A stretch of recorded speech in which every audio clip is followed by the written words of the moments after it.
BBC presenters who spoke in defense of Gary Lineker's right to freedom of speech earlier this year should break ranks and brand Hamas terrorists, a former minister said. The corporation had been criticized for initially referring to the group as militants, and for reporting that a blast at the Al-Ahli hospital in Gaza City was probably caused by an Israeli strike, when evidence later suggested a failed Palestinian rocket was to blame. It comes after a Sunday Express poll found 40% believe Hamas should be called terrorists by the BBC, compared with 24% who think militants is the right term. Ivan Lewis, who served as Middle East minister under Gordon Brown, is calling on BBC stars to use the hashtag Hamas are terrorists to show their true feelings. Gary Lineker was accused of breaching BBC guidelines in March for criticizing government policy on refugees.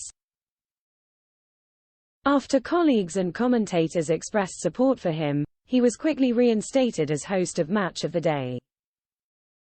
Mr. Lewis, appearing in Eli Hassel's Current Affairs podcast, said, "I believe the vast majority of British people think Hamas are terrorists.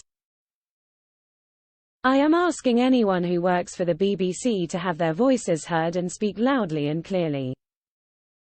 Many who work for the BBC felt Gary Lineker had been treated unfairly and spoke out to preserve his freedom of speech.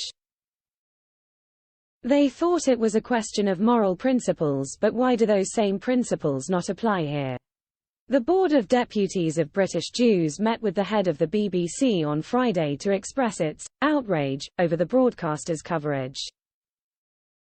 The BBC said, "We confirmed that we will continue to refer to Hamas as a proscribed terror organisation by the UK government and others. Experience the Express like never before, advert-free experience without interruptions. Rocket-fast speedy loading pages. Exclusive unlimited access to all our content.